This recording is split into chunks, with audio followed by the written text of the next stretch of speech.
नमस्कार दीदी माने आज आम जाना विश्व स्तन्यपान सप्ताह पालन बरणी किपरि लिखा तारीख 1 टू 7 अगस्ट 2026 स्थान भुवनेश्वर अंगनवाड़ी केन्द्र। तो चलो वीडियोटी को स्टार्ट करवा।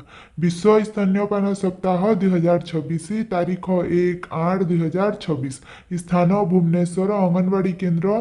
आद्य तारीख 1/8/2026 दिन भुवनेश्वर अंगनवाड़ी केन्द्र ठारे समय 12:30 घटिकारे विश्व स्तन्यपान सप्ताह पालन करागला। एही दिवस रे गर्भवती और प्रस्तुति माँ, किशोरी बालिका, अंगनवाड़ी कर्मी, सहायिका, आशाकर्मी, मातृ कमिटी सदस्य एवं ग्रामर अन्यान्य भद्र व्यक्ति माने उपस्थित रही।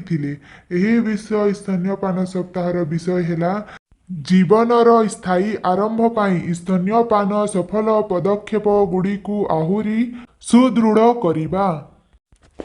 प्रत्येक वर्ष अगस्ट 1 ରୁ 7 तारीख पर्यंत विश्व स्तन्यपान सप्ताह बा वर्ल्ड ब्रेस्ट फीडिंग वीक पालन करा जाए।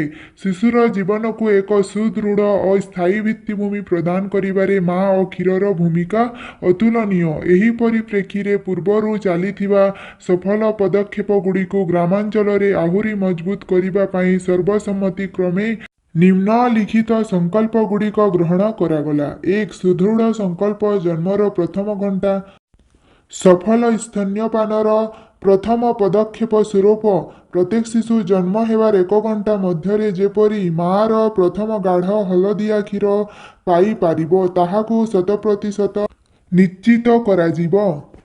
द्वितीय 6 मासर निरंतर सुरक्षा शिशुर जीवनर स्थायी आरंभ पाई प्रथम 6 मास पर्यंत केवल स्तन्यपान एक्सक्लूसिव ब्रेस्ट फीडिंग अभियान को अधिक व्यापक कराजिबो। एही समय रे बाहर क्षीर किंबा पाड़ी न देबा पाई परिवार को बाध्यतामूलक भावे बुझाजिबो। 3 परिपूरक खाद्य सह स्तन्यपानर समन्वय 6 मास पूर्ण हेबा परे शिशु को उपयुक्त अर्धकठिन पौष्टिक आहार देबा सहित अन्य 2 वर्ष पर्यंत स्तन्यपान जारी रखिबा प्रक्रिया को सुदृढ़ कराजिबो।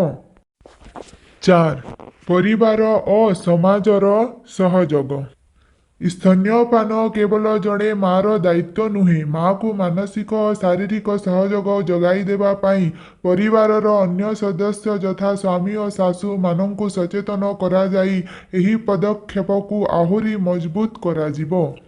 5 नियमित गृह परिदर्शन और परामर्श अंगनवाड़ी और आशाकर्मी मिलित भावे गर्भवती और प्रसूति माँ मानक गृह परिदर्शन बढ़ाइबे एवं स्तन्यपान समय रे देखा जाउथिबा समस्यार सरल समाधान करिबे। भ्रांत धारणा दूरीकरण समाजर स्तन्यपान को नहीं थिबा विभिन्न कुसंस्कार भ्रांत धारणा को दूर करिबा पाई परिवारर गुरुजन यथा सासू और स्वामी मानू एही अभियान रे सामिल कराजिबो। माँ क्षीर शिशु पाई प्रकृतिर एक अमूल्य दान एवं यह शिशु और माँ उभयों पाई अत्यंत उपकारी। एहार मुख्य उपकारिता गुड़िक तले प्रदान करागला। 1 शिशु पाई उपकारिता प्रथम प्राकृतिक सालुआ क्षीर जन्मर प्रथम घंटा मध्य मिलुथिबा गाढ़ हलदिया क्षीर कोलेस्ट्रम शिशु को समस्त प्रकार संक्रमणरू रक्षा करे। संपूर्ण आहार प्रथम 6 मास पर्यंत शिशुर शरीर पाई आवश्यक हेउथिबा जल पोषक तत्व एवं विटामिन माँ क्षीररू ही मिली थाए। रोग प्रतिरोधक शक्ति वृद्धि यह शिशु शरीर रे रोग प्रतिरोधक शक्ति इम्यूनिटी बढ़ाए जहाद्वारा शिशु को झाड़ा बांति निमोनिया काश एवं कान संक्रमण भली रोग सहजरे हुए नहीं। मानसिक और शारीरिक विकास माँ क्षीर खाउथिबा शिशु मानकर मगजर विकास भल हुए एवं से मानकर आईक्यू स्तर अन्य शिशुंक अपेक्षा अधिक थाए। हजम प्रक्रिया रे सहज माँ क्षीर अति सहजरे शिशुर पेटरे हजम हो जाए फलरे गैस किंबा कोष्ठकाठिन्य समस्या देखा जाए नहीं। तृतीय माँ पाई उपकारिता जरायु संकोचन एवं रक्तस्राव ह्रास स्तन्यपान कराइबा द्वारा प्रसव परे मांर जरायु यूटरस शीघ्र स्वाभाविक अवस्था को फेरी आसे एवं अत्यधिक रक्तस्रावर भय कमी जाए। गंभीर रोगरू रक्षा जेउ माँ माने ନିୟମିତ ସ୍ତନ୍ୟପାନ କରାନ୍ତି ସେମାନଙ୍କଠାରେ ସ୍ତନ କର୍କଟ, ବ୍ରେଷ୍ଟ କ୍ୟାନ୍ସର, ଜରାୟୁ କର୍କଟ, ଓଭାରିଆନ୍ କ୍ୟାନ୍ସର ଏବଂ ଟାଇପ୍ 2 ମଧୁମେହ ଡାଇବେଟିସ୍ ରୋଗ ହେବାର ଆଶଙ୍କା ବହୁତ କମିଯାଏ।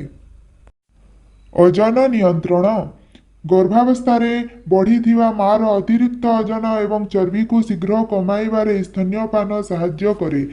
ମାନସିକ ଆତ୍ମୀୟତା ସ୍ତନ୍ୟପାନ କରାଇବା ସମୟରେ ମା ଓ ଶିଶୁ ମଧ୍ୟରେ ଏକ ଅତି ନିବିଡ଼ ସମ୍ପର୍କ ଏବଂ ଭାବପ୍ରବଣତା ଗଢ଼ି ଉଠେ ଯାହା ମାଆକୁ ପ୍ରସବ ପରବର୍ତ୍ତୀ ମାନସିକ ଚାପରୁ ମୁକ୍ତ ରଖେ। ଏତିକି ବୁଝାଇ ସଭା ଶେଷରେ ଅଙ୍ଗନବାଡ଼ି ଦିଦି ସମସ୍ତଙ୍କୁ ଧନ୍ୟବାଦ ଜଣାଇ ସଭା ସାଙ୍ଗ କରିଥିଲେ। ଭିଡ଼ିଓଟି ଭଲ ଲାଗିଥିଲେ ମୋ ଚ୍ୟାନେଲକୁ ଲାଇକ୍ କରନ୍ତୁ, ସବସ୍କ୍ରାଇବ୍ କରନ୍ତୁ ଏବଂ ବେଲ୍ ଆଇକନକୁ କ୍ଲିକ୍ କରନ୍ତୁ। ଧନ୍ୟବାଦ।